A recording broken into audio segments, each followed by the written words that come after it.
Allah Subhanahu wa taala berfirman di dalam Al-Qur'an surat Al-Baqarah ayat 185. A'udzu billahi minasy syaithanir rajim. Bismillahirrahmanirrahim. Syahrul Ramadan alladzi unzila fihil Qur'an.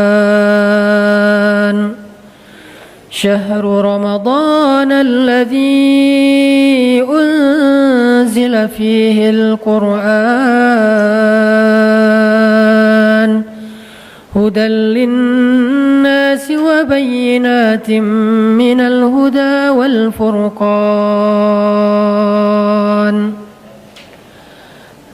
Bulan Ramadan adalah bulan yang di dalamnya Allah turunkan Al-Quran sebagai petunjuk bagi manusia dan juga penjelas terhadap petunjuk-petunjuk itu, dan juga sebagai pembeda yang hak dan yang batil. Shadaqallahul azim. Teman-teman sekalian, anak-anak muda Kota Bandung dan sekitarnya yang dirahmati Allah Subhanahu wa taala, alhamdulillah kita sudah masuk ke dalam pekan kedua dari bulan suci Ramadan, dan pada pekan kedua ini ada satu momen yang pantas untuk menjadi bahan renungan buat kita bersama, yaitu momen tentang nuzulul Quran. Walaupun biasanya diperingati pada malam 17 Ramadan ataupun pada malam-malam ganjil di 10 terakhir bulan Ramadan. Sebagaimana firman Allah Subhanahu wa taala di dalam surat Al-Baqarah tadi, bahwa bulan Ramadan itu salah satu di antara peristiwa besar yang terjadi di dalamnya adalah peristiwa nuzulul Quran. Allah turunkan di dalamnya Al-Quran. Dan di sini ada satu renungan buat kita, bahwa di bulan Ramadan Rasulullah SAW biasanya menambah porsi tilawah dan murajaah Al-Quran beliau. Kalau di bulan-bulan yang lain Rasulullah SAW didatangi oleh Jibril untuk menyampaikan wahyu, maka di bulan Ramadan Jibril datang bukan sekedar menyampaikan wahyu, tetapi juga mereview, murajaah kembali hafalan dan qiraah Nabi terhadap Al-Quran. Sehingga bulan Ramadan identik dengan satu ritual, yaitu tadarus Al-Quran. Jadi tadarus Al-Quran ini bukan sekedar culture Indonesia, bukan sekedar budaya orang Indonesia di bulan Ramadan. Istilahnya saja yang lebih terkesan Indonesia banget, sehingga kita tidak boleh terkecoh dengan istilah. Sekarang umat Islam, salah satu challenge-nya adalah kita terlalu terjebak di dalam penamaan istilah-istilah. Padahal sebagian besar dari istilah-istilah yang kita kenal hari ini itu bukan berasal dari zaman Nabi, tetapi dari zaman para ulama. Means ulama yang memberikan nama istilah tersebut. Sehingga istilah-istilah ini kadang bisa dirubah dalam bahasa terjemah, bisa juga diganti sesuai dengan konteks pada masa atau pada tempat yang berbeda. Sama dengan istilah murajaah Al-Quran atau istilah tilawah Al-Quran, maka di Indonesia diistilahkan dengan tadarusan, yang diawali dengan kata tadarus kemudian menjadi tadarusan. Jadi tadarusan bukan hanya culture, bukan hanya budaya orang Indonesia.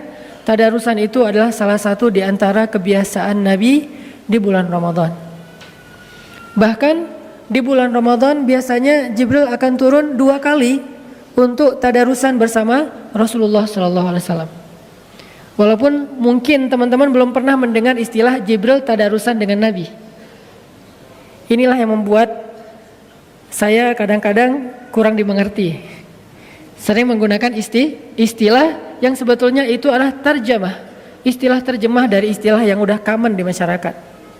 Kita biasanya menggunakan istilah kalau kita pun membaca hadis Ketika Jibril alaihissalam turun di bulan Ramadan, maka Jibril memurajaah bacaan dan hafalan Nabi sallallahu alaihi wasallam.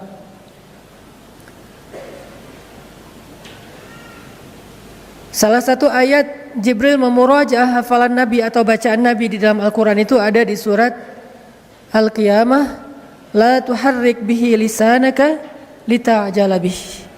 Inna alaina jam'ahu wa qur'anah fa idza qara'nahu fattabi' qur'anah summa inna alaina bayanah.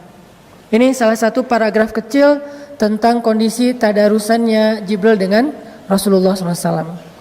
Nah, istilah murojaah itu kemudian saya coba sinkronkan dengan istilah-istilah yang lebih populer di Indonesia, yaitu adalah istilah tadarusan. Jadi bisa dikatakan bahwa salah satu di antara kebiasaan Nabi SAW di bulan Ramadan adalah tadarusan. Cuman tadarusannya Nabi bukan dengan hanya manusia, tapi juga Nabi tadarusannya dengan Jibril alaihissalam. Jadi tadarusan dari kata dars artinya belajar, mempelajari, memahami. Sebagaimana ayatnya, fa idza qara'nahu fattabi' qur'anah summa inna alaina bayanah. Kalau kami sudah bacakan, maka ikutilah bacaan itu. Jadi Jibril baca, Rasulullah mengikuti. Jibril membaca, Rasulullah mengikuti. Setelah selesai beberapa ayat, maka Jibril menjelaskan. Summa inna alaina bayanah. Jibril menjelaskan makna-makna dari ayat tersebut. Berarti culture tadarusan adalah salah satu di antara culture yang nyunnah, hanya beda istilah. Jadi untuk dikenal atau untuk dilihat bahwa ini sesuatu yang sunnah atau tidak, kita tidak boleh hanya melihat dari istilahnya, tapi coba perhatikan prakteknya. Ada beberapa istilah yang di kita itu kadang-kadang dianggap aneh dan bid'ah. Padahal kadang istilah itu justru ada di dalam Al-Quran. Contohnya istilah atau sebuah ritual istighosah. Ada sebagian orang atau kaum muslimin yang menganggap istighosah ini bid'ah. Padahal istighosah adalah istilah yang jelas-jelas diksinya disebutkan di dalam Al-Quran. Di surat Al-Anfal, il tastaghisuna rabbakum fastajaba lakum. Ketika kalian beristighosah kepada Rabb kalian. Ada kata istighosah dalam bahasa dalam bentuk kalimat kata kerja verb, yaitu tastaghithun. Berarti istighosah bukan bid'ah. Istighosah itu bukan hanya sunnah Nabi, tetapi juga ajaran yang disebutkan di dalam Al-Quran dan kemudian diperjelas di dalam As-Sunnah. Sehingga tidak boleh kita terlalu gampang untuk menyimpulkan suatu hukum berdasarkan istilah, karena secara kaidah fikih hukum itu tidak terikat dengan nama, tapi dia terikat dengan prakteknya atau amalnya. Kadang-kadang kita langsung mengatakan haram. Makanya ada yang nanya ke saya, Ustadz, apa hukum pacaran? Saya tanya dulu, pacarannya gimana? Kalau pacarannya setelah nikah, maka halal. Ya, istilahnya pacaran, tetapi kalau setelah nikah namanya bukan pacaran, Ustaz. Justru Islam mengajarkan pacaran itu setelah nikah. Ini coba kita telisik lagi, arti pacaran itu apa? Berkasih sayang. Waja'ala bainakum mawaddatan warahmah. Dan Allah menjadikan di antara kalian itu ada kasih dan sayang. Kapan dijadikan kasih dan sayang itu? Setelah saya terima nikahnya, muncullah kasih sayang. Sebelum terima nikahnya munculnya apa? Bukan kasih sayang, yang muncul adalah penasaran. Yang muncul itu kepo, yang muncul itu semangat stalking. Tapi belum bisa berkasih sayang, karena gak boleh ngasih sayangnya. Belum boleh dikasih sayang, baru boleh dikasih kepoan. Pakai akun yang lain biar gak ketahuan gitu kan. Tapi belum boleh ngasih kasih sayang karena belum halal. Makanya nggak boleh kita langsung menyimpulkan satu hukum berdasarkan nama, itu udah kaidah fikih. Apalagi kita menyimpulkannya secara umum. Saya mendengar dari kakak kelas saya yang kemarin juga Ustadz Awaluz Zikri sempat ke Bandung, Dr. Awaluz Zikri. Beliau adalah doktor di bidang fikih perbandingan mazhab di Al-Azhar. Beliau mengatakan Ada satu kaidah fikih yang sering dilupakan di Indonesia dan itu diajarkan oleh ulama, salah satunya Ibnu Hajar yang menulis kitab Sahih Bukhari. Kaidahnya apa? Itlaqul jawab fi amrit tafsil khata. Memberikan sebuah fatwa secara umum dalam urusan yang detail itu salah. Nggak boleh. Jadi kalau ada yang nanya ke kita misalnya gini, Ustadz, apa hukum menjual kulit hewan kurban? Gitu kan? Apa hukum menjual kulit hewan kurban? Kira-kira apa hukumnya? Kalau orang yang tidak memahami kaidah fikih, baru belajarnya lewat YouTube dan internet, maka dia akan langsung mengatakan menjual kulit hewan kurban haram. Jadi buat dia kalimat haram itu adalah ekspresi idealisme. Makin sering bilang haram, kesannya makin idealis. Padahal dalam Islam, haram itu cuma satu, yang halal itu 4. Wajib boleh, sunnah boleh, mubah boleh, makruh boleh walaupun ditinggalkan lebih baik. Baru yang kelima, haram. Jadi ada 4 hal yang dibolehkan dalam Islam, 1 hal yang diharamkan. Kenapa yang 4 ini nggak dieksplor? Supaya orang tahu betapa Islam itu syumul, luas sekali. Kenapa yang diambil hanya yang terakhir saja? Haram, haram, haram. Senang dengan kata haram, sehingga ketika dia udah mengatakan haram seolah-olah dia adalah orang yang paling idealis, sedangkan yang mengatakan halal itu kesannya kurang idealis. Sehingga Ibnu Hajar mengatakan itlaqul jawab fi amri tafsil khata. Gak boleh kita menjawab secara umum dalam urusan yang harusnya diperdetail dulu. Apa, gimana bentuknya. Sehingga kalau ada yang bertanya, Ustadz, apa hukum menjual kulit hewan kurban? Ustadznya harus bertanya balik, yang menjual siapa? Kalau yang menjualnya yang memotong hewan kurban, haram. Kalau yang menjualnya yang berkurban, haram. Kalau yang menjualnya yang menerima hewan kurban karena dia berhak, maka halal. Berarti kan beda kan? Padahal pertanyaannya sama, tapi jawabannya bisa berbeda karena kondisinya, prakteknya berbeda. Ada orang yang menerima daging hewan kurban udah bercampur dengan kulit di dalamnya dan dia nggak tahu gimana cara mengolah kulit itu untuk dia makan. Akhirnya dia jual ke tetangga yang bisa ngolah. Ya udah jual aja ke ibu, berapa? Terserah ibu bayar berapa, ya udah 10.000 ya. Yang penting dia dapat uang walaupun murah. Tapi kan kalau emang haram walaupun 1.000 juga nggak boleh, Rp1 juga nggak boleh. Ini bukan soal angkanya, tapi boleh tidaknya dijual. Sehingga ulama yang bijaksana, yang arif, dia tidak akan menjawab suatu fatwa hanya berdasarkan pertanyaan secara umum. Dia akan bertanya balik, siapa, bagaimana, kenapa. Kenapa ada itu? Disebut dengan dawabitus syariah. Dawabit. Islam itu dawabit, detail. Sehingga kadang-kadang fatwanya berbeda dengan pertanyaan yang sama ditanyakan oleh 2 orang yang berbeda. Pertanyaannya sama, yang nanyanya beda, maka fatwanya berbeda. Bukan hanya karena kondisinya, mungkin karena alasannya juga berbeda. Ada orang yang misalnya, Ustadz, saya pengen nikah, hukumnya apa? Nikah wajib. Datang yang kedua, Ustadz saya pengen nikah, hukumnya apa? Nikah sunnah.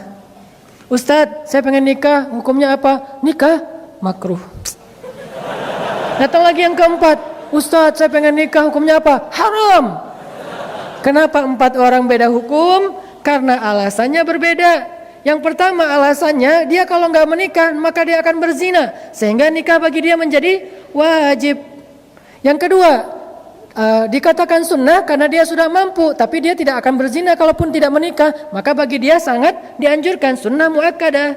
Yang ketiga, buat dia nikah itu cuma coba-coba. Seru nggak ya nikah? Akhirnya nikah bagi dia menjadi makruh. Yang ketiga, nikah hanya untuk mempermainkan orang lain dan dia udah berniat nanti setelah dia mencicipinya, dalam tanda petik dia akan ceraikan, maka nikah bagi dia haram. Padahal pertanyaannya sama, Ustadz, apa hukum menikah? Sama juga, Ustadz, apa hukum menjomblo? Tergantung yang nanya kan ya. Kalau yang nanyanya anteng-anteng aja, ya sudah menjomblo itu mubah, boleh-boleh saja. Ada yang mengatakan, ya sudah menjomblo itu adalah sunnah. Lebih baik dia menjomblo daripada dia menikah, karena dia kalau nikah malah ngerepotin orang. Soalnya dia belum siap. Dia juga belum bijak, dia belum belajar agama, malah nanti akan merusak agama perempuan yang dia nikahi. Ada juga yang menjomblo itu wajib, kamu harus jomblo, kamu nggak boleh nikah. Nah, ini saya belum nemuin kenapa dia jadi wajib. Yang jelas hukum itu tidak tergantung dengan pertanyaan ataupun istilah, tapi tergantung dengan dawabitus syariah, alasan-alasan. Karena hukum itu punya maksud, dikenal dengan maqasidus syariah. Syariat itu ada maksudnya. Ada orang yang nggak mau tahu, nggak usah tanya maksudnya. Yang penting kalau udah halal halal aja, yang haram haram aja. Nggak kayak gitu Islam. Islam ini agama orang-orang yang cerdas. Dia ada maqasid, ada dawabit. Ini jarang-jarang saya ceramah kayak gini-gini ya, sosok gaya gitu. Sebetulnya dulu sebelum ada Pemuda Hijrah kan ceramah saya kayak gitu. Ceramah saya itu tentang sejarah para rijal, para tokoh-tokoh Islam. Kalau teman-teman pengen dengar ceramah saya yang versi bold, coba datang ke Masjid Al-Latif di Tarbiyah. Itu tuh judulnya aja Tasawur Haraki, persepsi pergerakan. Kemudian Ar-Rijal wan Nisa anzal fihimul Quran. Tokoh-tokoh yang turun Al-Quran karena mereka. Nah itu tuh pembahasan di Tarbiyah. Tapi kalau di acara nongkrong bareng UHA, namanya juga nongkrong. Kalau dibahas nongkrong, terus judulnya haramnya apa gitu kan, orang langsung aduh sian mau nongkrong tapi ditakut-takutin. Neraka jahanam terbagi kepada misalnya kan agak gimana gitu kan. Makanya kata Nabi kepada para da'i ketika Nabi mengutus Mu'az bin Jabal, apa nasihat Nabi kepada Mu'az bin Jabal sebelum diutus ke Yaman? Kata Nabi, yassir wala tu'assir, mudahkan jangan persulit. Itu tuh bukan doa, tapi itu nasihat Nabi kepada Mu'az. Wahai Mu'az, mudahkan urusan orang untuk masuk kepada Islam. Jangan persulit, jangan idealis. Jangan perfeksionis, idealis boleh, jangan perfeksionis. Arti perfeksionis, kalau belum sempurna nggak boleh masuk Islam. Padahal orang masuk Islam itu untuk menyempurnakan diri. Kalau dia udah sempurna, maka dia nggak perlu bertanya, perlu nggak saya masuk Islam? Pasti dia udah paham kebenaran Islam. Jadi karena dia belum sempurnalah, dia belajar pelan-pelan sehingga masuk Islam dulu supaya dia bisa belajar. Ada orang yang nanya, ya Syekh, saya pengen masuk Islam, tapi saya nggak bisa meninggalkan khamar, boleh nggak? Boleh, bukan boleh khamar, boleh masuk Islam. Nanti setelah dia masuk Islam, dia diajarkan tentang masalah khamar. Kan ada tuh di zaman Umar ibn Khattab, seorang laki-laki yang ahli jihad tapi nggak pernah bisa meninggalkan khamar. Dia mujahid tapi dia nggak bisa ninggalin khamar. Dan ini jangan dicontoh ya. Oh ternyata ada sahabat yang senang minum tapi senang jihad. Wah ini kayak cocok nih buat gua nih. Tar dulu. Kan dia lagi berproses. Yang udah di masjid jangan keluar lagi. Yang di luar masjid pelan-pelan diajak ke dalam. Yang udah di masjid jangan niru yang di luar. Wah kayaknya lebih seru di luar daripada di dalam. Saya nyesel terlalu cepat masuk. Mending di belakang di luar aja lama-lama. Nanti juga masuk sendiri. Jangan. Yang udah di sini kan was-sabiqun as-sabiqun. As-sabiqun al-awwalun. Kan selalu ada kaidah itu kan. Siapa yang lebih dulu masuk Islam, siapa yang lebih dulu berhijrah, siapa yang lebih dulu dalam kebaikan, maka was-sabiquna fid dunya fahumus sabiquna fil akhirah. Itu ayatnya. Was-sabiquna sabiqun, dua kali kata sabiqun. Yang satu di dunia, yang satu di akhirat. Cuman Allah enggak membuat detail. Itulah bahasa Al-Qur'an yang umum. Was-sabiquna sabiqun. Artinya apa? Yang duluan dan duluan, gitu kan? Maksudnya was-sabiquna fid dunya fahumus sabiquna fil akhirah. Orang yang di dunia duluan dalam kebaikan, nanti dia di akhirat duluan ke surga. Jadi yang udah hijrah jangan nyesel. Aduh nyesel udah terlalu awal hijrah jadi udah gak bisa seru-seruan. Siapa bilang setelah hijrah gak bisa seru-seruan? Jadi balik lagi kepada yang tadi, salah satu hobi dan kebiasaan Nabi SAW di bulan Ramadan adalah tadarusan. Tadarusannya bersama Jibril alaihissalam. Sehingga di bulan Ramadan ini kita coba untuk belajar kembali tentang kebiasaan Nabi dalam tadarusan. Apakah tadarusan kita ini sudah mirip dengan tadarusannya Nabi SAW? Apa sih yang dilakukan Nabi ketika tadarusan? Apakah sekedar mentilawahkan Al-Quran atau lebih daripada tilawah? Karena di dalam konteks bacaan Al-Quran itu ada banyak istilah. Ada tilawah, ada qiraah, ada tartil, apalagi banyak istilah-istilah yang menunjukkan makna membaca Al-Quran. Ada warattilil Qur'ana tartila, bacalah Al-Quran, baca juga kan. Faqra'u ma tayassara minal Qur'an, bacalah Al-Quran, baca juga. Ada lagi watlu ma uhiya ilaika, bacakan apa yang diwahyukan kepadamu, baca juga. Jadi tilawah artinya baca, qiraah artinya baca, tartil artinya baca. Kenapa? Karena itu terjemah. Tapi dalam bahasa Arab 3 kalimat ini berbeda arti antara warattilil Qur'an tartila, utlu ma uhiya ilaik, faqra ma tayassara minal Qur'an. 3 kalimat, 3 diksi dengan makna yang berbeda. Kira-kira tadarusan kita yang mana nih? Karena jangan-jangan kita tartil pun enggak. Kalau tartil, warattilil Qur'ana tartila, itu artinya bacalah Al-Quran perlahan-lahan, lebih kepada beatnya. Kok beat sih Ustadz? Ya udah tempo lah. Sama aja sih padahal ya. Cuma orang mungkin agak-agak gimana gitu. Saya lagi agak-agak kagok nih mau ngomong, bisa dibully deh ya. Jadi beatnya itu, jadi warattil Quran tartila itu masalah beat. Seberapa cepat bacaan kita. Nah, ajaran Al-Quran kita tuh disuruh baca Quran itu perlahan-lahan. Warattil Qur'ana tartila. Gimana dengan yang baca Qurannya cepat Ustaz? Ghairil maghdubi alaihim waladdallin. Amin. Nah, ini gimana nih? Ini tartil nggak sih gitu kan? Menurut saya, ini menurut saya ya. Tolong bagian ini jangan di crop ya. Menurut saya itu bacaannya terlalu pro. Orang kalau udah pro mungkin jadi kayak gampang banget gitu kan. Kalau kita terlalu amatiran sih. Makanya itu baca Quran itu pelan-pelan soalnya masih amatiran. Kalau mereka kan udah pro, bacanya cepet-cepet. Waladhdallin, terus makmumnya juga pro, aminnya. Amin. Wes. Kan pro banget kan? Kalau kita kan amatiran. Jadi amin kita tuh amin. Kok pelan banget sih? Ya gue baru belajar sih. Makanya ada teman saya dulu tuh pas kita lagi belajar pedal di Batu Karas, lagi belajar kayak surfingan lah.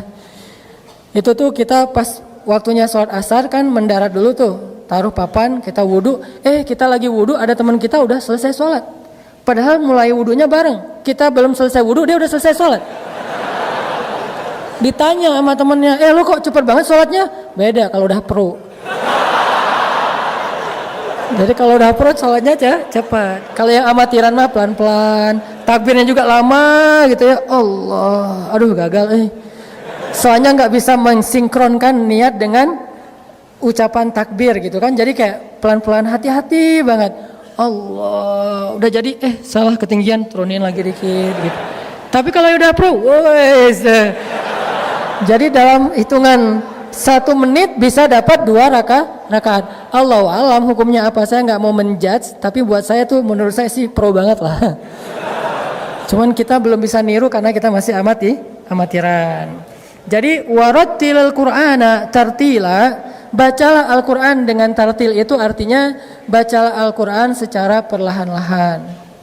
Sehingga ketika Nabi mencoba untuk mempercepat beat bacaan beliau, turun ayat la tuharrik lisanaka lita'jala bih. Janganlah kamu gerakkan lisanmu lita'jil. Lita'jil itu apa arti ta'jil? Pasti ngerti banget lah arti ta'jil ya. Apa ta'jil? Ta'jil itu artinya menyegerakan. Biasanya diidentikan dengan iftar. Apa arti iftar? Berbuka puasa. Makanya berbuka puasa itu dianjurkan untuk ta'jil. Maaf, bukan ta'jil, ta'jil. Kalau ta'jil malah mengakhirkan. Kalau ta'jil malah mendahulu. Jadi beda ain sama hamzah itu beda arti. Sama kayak kita beda harokat antara jamal dengan jamal, itu beda arti. Kalau kita bilang jamal itu artinya keren. Kalau kita bilang jamal itu artinya onta. Jadi kalau kita bilang jamal, onta keren. Makanya manggil orang yang namanya Pak Jamal tuh hati-hati. Jangan Pak Jamal, Pak Onta. Jangan Pak Jamal, manggilnya Pak Jamal. Kok panjang sih? Biar benar, Bapak keren. Enggak, nama saya Jamal. Jadi Bapak onta. Jadi beda harokat, beda arti. Sama dengan ta'jil dengan ta'jil. Ustaz kok Arab-Arab banget sih malam ini? Ya sedikit. Jadi ta'jil artinya menyegerakan. Sehingga salah satu di antara kebaikan puasa itu adalah menyegerakan berbuka. Tapi arti menyegerakan tetap aja nunggu azan. Bukan menyegerakan azan juga belum. Udah kan ta'jil Ustaz. Tetap aja nunggu azan. Ya, la tuharrik bihi lisanak lita'jala bih. Janganlah kamu menggerakkan lisanmu untuk mempercepat bacaan. Jadi bacanya pelan-pelan. Bismillahirrahmanirrahim. Alhamdulillahi rabbil alamin. Arrahmanirrahim. Maliki yaumiddin. Lebih cepat lagi. Iyyaka na'budu wa iyyaka nasta'in. Ihdinas siratal mustaqim. Siratal ladzina an'amta 'alaihim ghairil maghdubi 'alaihim waladdallin. Itu udah paling cepat. Lebih cepat lagi. Alif lam mim dzalikal qur'an. Amin. Aduh, saya juga nggak ngerti gimana cara bacanya. Itu tuh saya tuh kan kita udah pada hafal Al-Fatihah lah ya dari sejak kecil kan. Tapi kayaknya nggak kebayang gimana cara baca Al-Fatihah dengan kecepatan flash kayak gitu kan. Itu tuh luar biasa. Saya juga salut lah pokoknya. Karena saya nggak bisa. Nah, ada seorang sahabat namanya Abdullah ibnu Mas'ud. Tapi harus paham orangnya ya. Karena kalau beda orangnya tadi beda hukum. Kebenaran ini Abdullah ibnu Mas'ud. Siapa dia? Dia adalah sahabat yang dititipkan oleh Nabi Al-Quran. Dititipkan oleh Nabi Al-Quran. Dia salah satu periwayat Al-Quran, Abdullah bin Mas'ud, yang bisa menghafal Quran 1 juz sekali dengar. Jadi Nabi baca Al-Quran 1 juz, dia dengerin aja. Beres Nabi baca, ya Rasulullah saya udah hafal. Itu Abdullah bin Mas'ud. Lalu Nabi mengatakan, coba baca Abdullah. Dibaca oleh Abdullah dengan hafalan, nggak ada satu huruf pun yang salah 1 juz itu. Inilah Abdullah bin Mas'ud, kecerdasannya di atas rata-rata. Kan saya pernah cerita, surat Al-Quran yang paling panjang turun sekaligus surat apa? Al-Quran, surat yang paling panjang yang turun sekaligus surat apa? Kalau Al-Baqarah panjang, tapi dia turunnya dicicil. Surat yang paling panjang turunnya sekaligus di Al-Quran, surat Al-An'am. 1 juz lebih 1 lembar. 11 lembar lebih. 11 lembar setengah lebih tepatnya. Nah, 1 juz lebih 1 lembar, artinya 11 lembar, itu turun dari Jibril kepada Rasul, dibaca oleh Jibril sekali, Nabi langsung hafal. Keren ya? Jadi kalau ada yang mengatakan bahwa Nabi itu nggak pintar, ini salah satu bukti kepintaran Rasulullah Sallallahu Alaihi Wasallam. Terus kalau pintar kok nggak bisa baca tulis? Karena jumhur ulama sejarah bersepakat bahwa Nabi nggak bisa baca tulis. Jadi ummi di situ benar-benar nggak bisa baca tulis. Apa buktinya Nabi nggak bisa baca tulis? Ketika terjadi perjanjian Hudaybiyah, poin-poin dari perjanjian itu banyak yang ternyata agak menurut para sahabat harus diganti. Nabi nanya kepada para sahabat, menurut orang Quraisy harus digantikan. Poinnya pertama kalimat Bismillahirrahmanirrahim. Ini adalah perjanjian antara Muhammadun Rasulullah dengan Suhail dari perwakilan Quraisy. Kata Suhail, Muhammad, kalau kami percaya Allah itu Ar-Rahman dan Ar-Rahim, ngapain kita capek-capek bikin perjanjian? Ya udah aja kita bareng. Terus maunya kamu gimana? Hapus, gak boleh pakai Ar-Rahman Ar-Rahim, cukup Bismillah aja. Kok cuma Bismillah? Karena orang Arab Quraisy juga meyakini Allah sebagai Tuhan, tapi gak punya sifat. Makanya ada anak di masa jahiliyah namanya Abdullah, yaitu ayahanda Rasulullah. Kok dinamain Abdullah padahal mereka musyrikun? Karena mereka meyakini Allah itu sebagai Tuhan, cuman tidak punya sifat. Sifatnya diberikan kepada berhala. Ada berhala cinta, cinta lagi. Ada berhala perang lah ya, berhala perang, berhala dagang, berhala apa. Allah itu cuma simbol Tuhan doang, tapi nggak punya sifat. Makanya kalau kami percaya Allah itu Rahman dan Rahim, ngapain kita bikin perjanjian? Udah aja kita bareng. Terus maunya gimana? Hapus Ar-Rahman Ar-Rahim, tinggal Bismillah. Juru tulisnya siapa? Ali bin Abi Thalib, karena dia bisa baca tulis. Nabi nanya, ya Ali, mana kalimat Ar-Rahman Ar-Rahim? Karena Nabi tidak bisa membaca. Mana kalimat Ar-Rahman Ar-Rahim? Ali menunjukkan. Yang ini ya Rasul. Kata Rasulullah, hapus. Kata Ali, saya nggak berani ya Rasul. Mana berani dia menghapus Ar-Rahman Ar-Rahim? Nanti dia takut kepada Allah. Kata Rasul, ambil air ambil kain yang basah, dibasahin dengan air, Nabi sendiri yang menghapus Ar-Rahman Ar-Rahim. Tinggal Bismillah. Terus kalimat berikutnya, kata Suhail, Muhammad, kalau kami percaya kamu adalah Rasulullah, ngapain kita capek-capek bikin perjanjian? Terus maunya gimana? Gak pakai kalimat Rasulullah, udah aja Muhammad ibnu Abdillah dengan Suhail bin siapa gitu. Jadi nggak pakai embel-embel Rasulullah, hapus kalimat Rasulullah. Ali, mana kalimatnya? Ini ya Rasul, hapus. Saya nggak berani menghapus kalimat karena sesungguhnya engkau Rasulullah. Kata Rasul, mana kain basah? Nabi sendiri yang menghapusnya. Ini menjadi bukti bahwa Rasulullah emang nggak bisa baca tulis. Tapi apakah itu indikasi bahwa Rasulullah nggak pintar? Enggak, karena kita harus memahami sejarah secara konteks sejarah. Jangan menjudge sejarah, karena kita berbeda konteks dengan sejarah. Apa maksudnya? Pada masa itu, tren belajar itu bukan lewat baca dan tulis. Tren belajar pada masa itu lewat riwayat dan dihafal. Sehingga orang yang pintar pada masa itu bukan yang jago baca dan tulis, tapi yang banyak hafalan dan kuat hafalan. Sehingga ketika Allah menurunkan wahyu kepada Rasulullah SAW, harusnya Allah ngajarin Nabi tentang baca tulis dulu kan? Ketika Nabi kecil, kenapa nggak diajarin dulu sama Allah baca tulis? Kenapa Allah langsung ngasih wahyu sementara nabinya nggak bisa baca tulis? Karena tren belajar pada masa itu bukan lewat baca dan menulis, tapi lewat mendengar dan menghafal. Sehingga hafalan mereka itu kuat-kuat. Kalau belum nulis kan nggak pede kan? Nanti lupa gimana nih? Nomor telepon aja ditulis. Cuman satu nomor telepon yang langsung bisa kehafal. Nomor telepon mantan. Cepat hafalannya tuh. Walaupun udah unfollow, udah di blok, tapi masih ada. Walau udah di delcon gitu kan, tapi masih dihafal, sama aja sih. Tinggal diketik lagi aja telepon. Yang angkat bapaknya. Ya, intinya adalah Rasulullah SAW langsung hafal 1 juz lebih dari surah Al-An'am yang dibaca oleh Jibril. Jibril membaca Al-An'am, Nabi dengerin, hafal. Udah beres hafal, Nabi ngumpulin para sahabat. Ngumpulin, pada dengerin, Nabi bacain Al-An'am 1 juz. Beres Nabi baca, Abdullah bin Mas'ud angkat tangan, ya Rasulullah, saya sudah hafal. Rasulullah takjub. Ini solehnya Rasul ya, tawaduk banget. Pas Abdullah ngomong kayak gitu, ya Rasulullah, saya sudah hafal. Rasulullah nggak ngomong, emang lo doang, gue juga sama. Ini kalau kita kan orangnya kayak sok pamer gitu kan, pengen diakui. Kalau Rasulullah enggak, Rasulullah itu sangat menghargai orang, langsung mengatakan, ya Abdullah kamu udah hafal? Ya Rasulullah, coba baca. Dibacalah oleh Abdullah dari ayat 1 sampai terakhir, tidak ada satupun huruf yang salah. Ini kemampuan hafalannya Abdullah ibnu Mas'ud. Nah, Ibnu Mas'ud ini salah satu sahabat yang kalau baca Quran, bacaannya itu persis Jibril alaihissalam. Persis Jibril.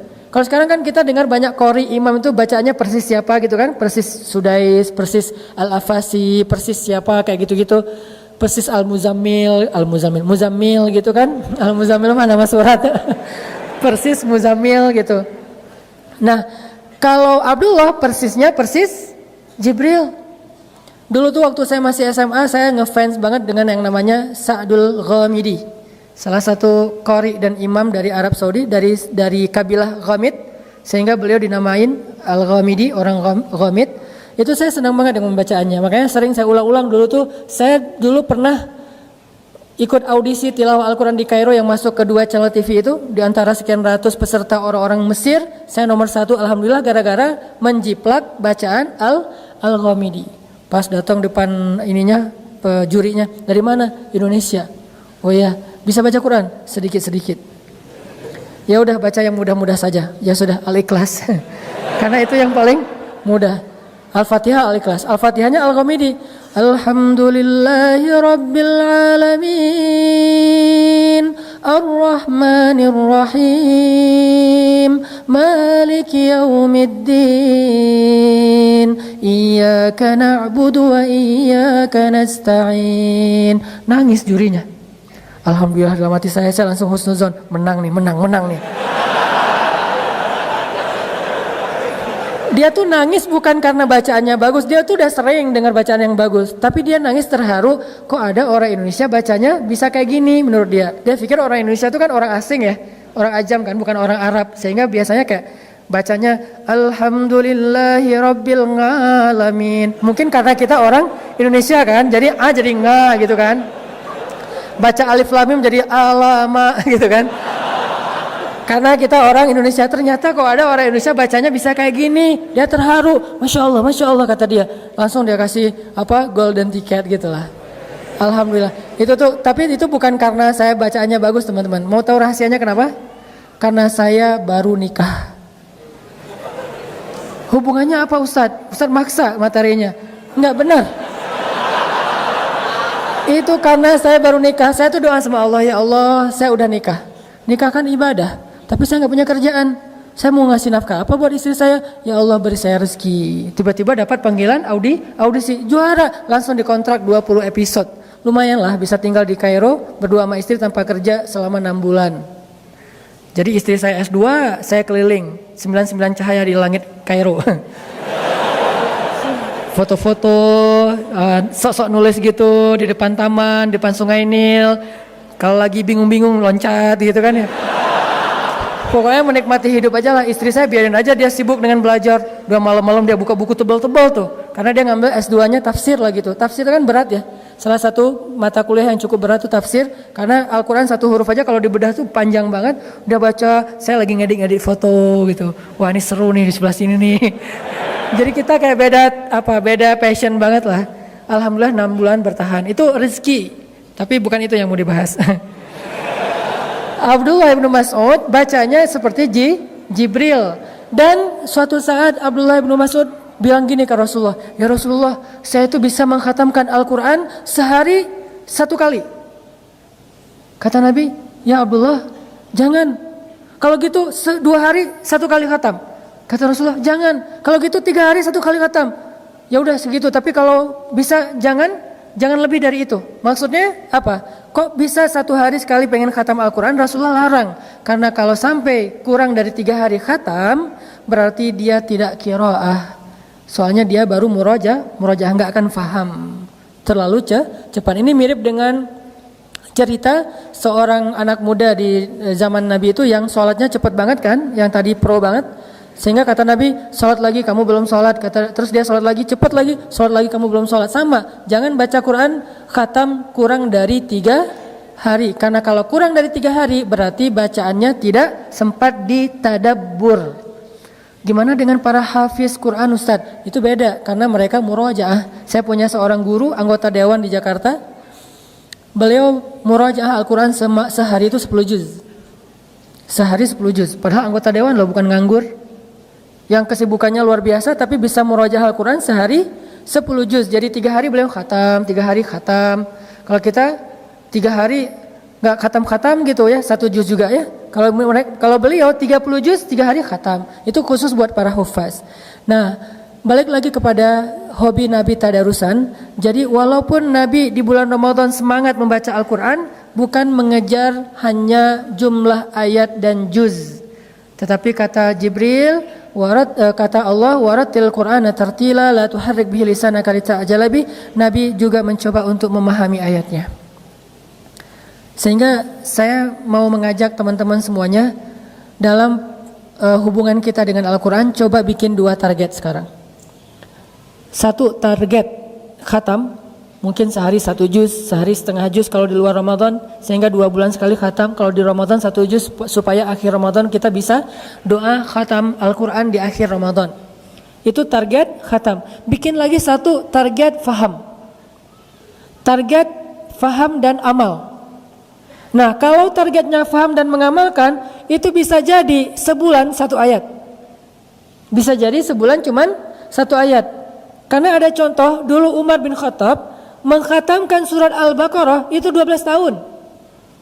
Mengkhatamkan surat Al-Baqarah 12 tahun. Khatam yang kayak gimana maksudnya Ustaz? Kalau tilawah pasti cepat banget. Umar kan semangat baca Al-Quran.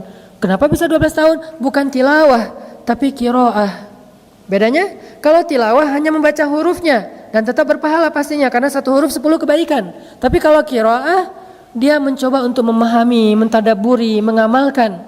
Mulai dari mentadaburi sampai mengamalkan. Sehingga setelah 12 tahun, maka tidak ada lagi 1 pun ayat di dalam surat Al-Baqarah yang belum diamalkan oleh Umar bin Khattab. Jadi untuk mengamalkan Al-Baqarah butuh waktu 12 tahun. Sehingga kalau kita baca di surat Al-Baqarah ayat mana aja, itu pasti udah pernah diamalin sama Umar bin Khattab. Sekarang kita selain udah khatam Al-Quran beberapa kali, kira-kira udah sampai di mana qiraah Al-Quran kita? Kalau tilawah kita mungkin udah berulang kali ya, udah tawaf berkali-kali nih tilawah, tapi qiraah kita udah sampai di mana? Dimulai dari Al-Fatihah, kemudian Al-Baqarah, atau mungkin nggak berurutan, tapi tematik sesuai dengan masalah. Kalau lagi misalnya masalah pekerjaan, nanti ada ayat-ayat tentang pekerjaan di surat Al-Jumu'ah ada, masalah jam kerja ada di surat Al-Baqarah juga, masalah riba, transaksi, akad, utang, piutang, apalagi saksi segala macam.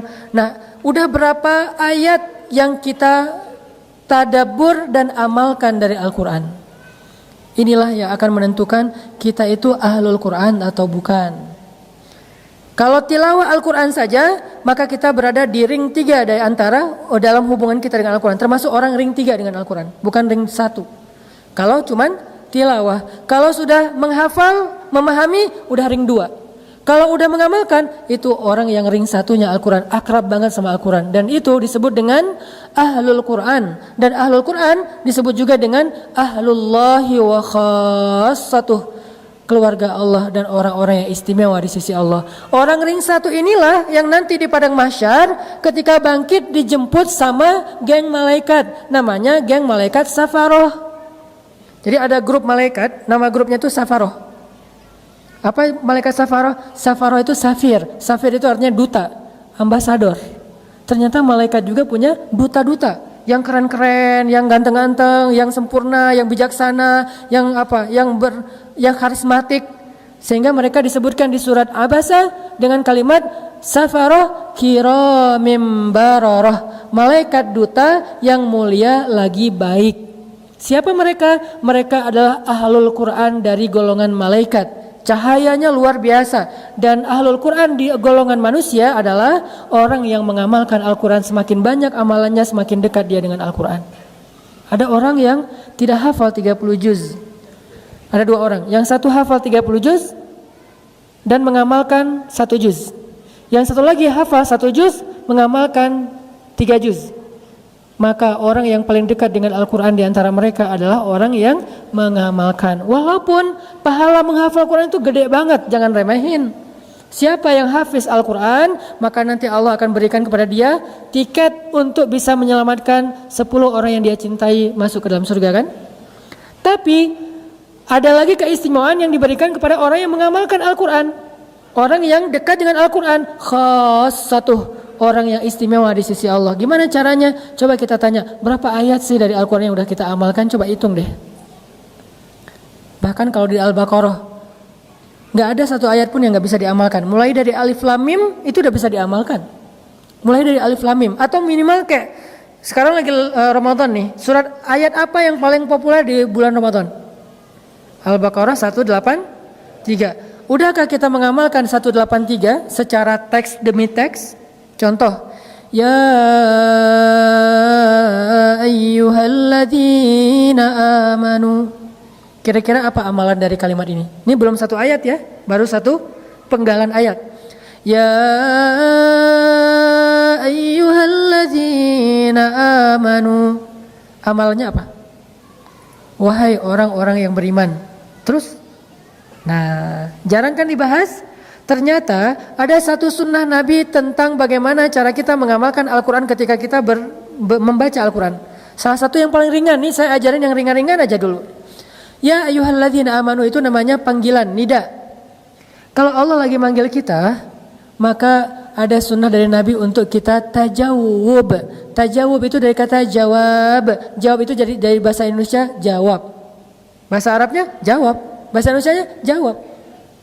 Sehingga yang menjawab atau selalu menjawab panggilan namanya tajawub. Itu sunnah Nabi. Sehingga Aisyah radhiyallahu anha mengatakan, Nabi itu kalau lagi sholat tahajud sendiri, beliau membaca Al-Quran. Ketika beliau mengawali bacaan, beliau mengawalinya dengan ta'awuz. Karena kalau kamu baca Quran maka fasta'iz billah. Lalu beliau melanjutkan dengan basmalah. Lalu ketika beliau membaca ayat-ayat kebesaran Allah, maka Nabi memuji Allah. Ketika membaca ayat-ayat surga, Nabi berdoa. Ketika membaca ayat-ayat neraka, Nabi bertawuz. Ketika membaca tentang panggilan, Nabi bertajawub. Ini menunjukkan bahwa tajawub salah satu sunnah Nabi dan tutorial cara mengamalkan Al-Quran paling sederhana. Tajawubnya gimana Ustadz? Kalau Allah panggil kita, ya ayyuhalladzi. Kalau ada panggilan ya ayyuha di Al-Quran itu namanya nida, panggilan. Tapi enggak semuanya bisa tajawub. Kalau dipanggilnya ya ayyuhalladzina amanu, maka kita mengatakan labbaika ya rabbi. Kita mengatakan labbaika ya rabbi. Wahai orang-orang yang beriman, aku penuhi panggilanmu ya Allah. Ada apa ya Allah? Kalau mau lebih akrab lagi, bilangnya gini, labbaika ya rabbi wa sa'daik. Itu lebih akrab lagi tuh. Kalau nggak hafal, apa sih tadi Ustaz? Udah labbaika ya rabbi aja. Jangan kebalik, labbaik Allahumma labbaik. Ini mah kayak terlalu menghayati umroh dan haji kan. Ini mirip sih tapi beda. Jadi kalau Allah panggil ya ayyuhalladzina amanu labbaika ya rabbi wa sa'daik. Aku penuhi panggilanmu kepada engkau ya Allah dan aku bahagia memenuhinya. Ada apa ya Allah? Jadi seolah-olah kayak orang tua kita manggil, misalnya manggil kita gitu, Asep, gitu ya. Ya ma, gitu kan ya. Nah itu berarti dia tajawub. Kalau dipanggil berkali-kali nggak jawab, nggak sopan.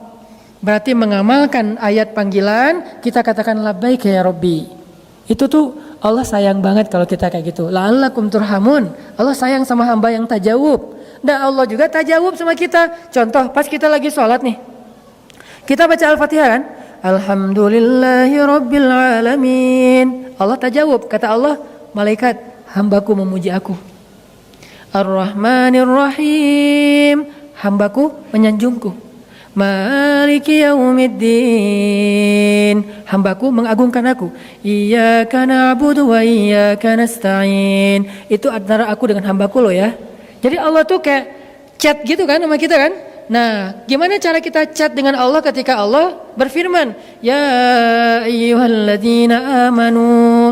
Nanti kalau dalam sholat dengerin imam baca itu, maka ucapkan dengan pelan. Tapi jangan labbaik, jangan.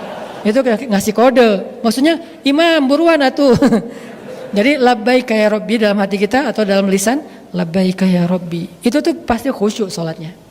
Makanya kalau kita tahu beberapa trik kecil terhadap imam baca ya,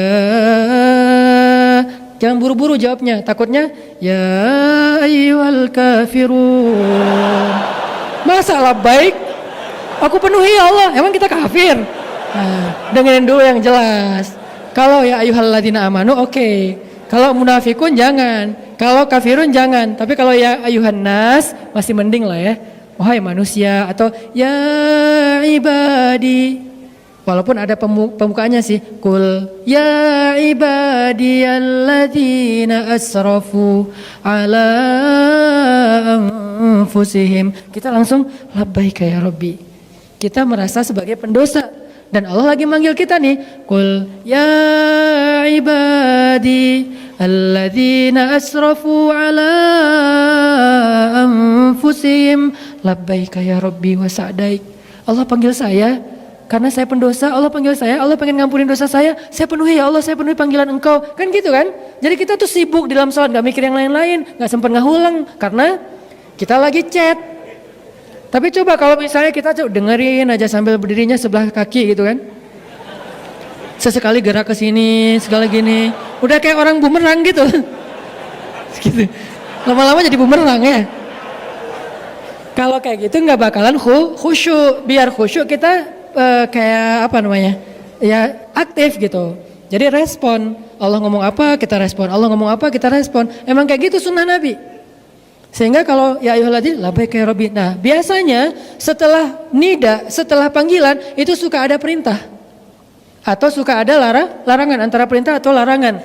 Nah, jawabannya apa? Sami'na wa ata'na. Ngomong gitu aja dulu walaupun kita belum ngamalin. Karena itu akan mensugesti kita buat ngamalin. Misalnya Allah bilang, "Qul ya ibadiyalladzina asrafu ala anfusihim labbaika ya Rabbi wa sa'daik. La taqnatu min rahmatillah. Sami'na wa ata'na." Gitu. Walaupun gak harus gitu-gitu sih. Maksudnya dalam hati gitu ya. Jadi kita kayak aktif banget gitu sama Allah lagi chat. Jadi gak ada yang bisa ganggu. Ya siap Allah, atau siap. Itu mah di luar sholat lah ya, jangan di dalam sholat. Ini menunjukkan kalau kita itu orangnya kayak seru gitu. Kan kalau kita chat sama temen, tektokan gitu, kalau seru kan kita juga jadi kayak semangat kan. Allah jangan dicuekin. Allah ngomong panjang lebar kita diem aja. Pas sudah beres salat, tadi imam baca surat apa ya? Nggak ngerti lah gitu. Ada yang lebih parah, saya pernah ngimamin di sebuah masjid di daerah pelosok ya. Di sebuah pelosok, nggak usah disebut di mana.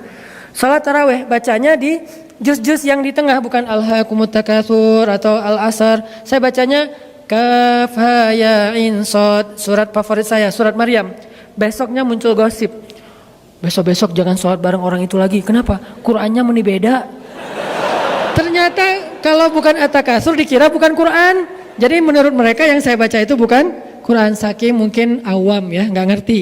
Nah, jadi kayak misalnya kalau kita dengan Allah itu akrab, dengan Allah itu chatnya tuh aktif, nanti begitu kita panggil Allah, ya Rabbi, Abdi, hal min dhihajah, Abdi, hal min taib, hambaku, kenapa, ada apa, kamu butuh masalah, ada masalah, kamu pengen taubat, gitu Allah ke kita, gara-gara kita sering, ya ayyuhalladzina amanu, labbaika ya Rabbi, kita panggil, ya Rabbi, Abdi, kata Allah.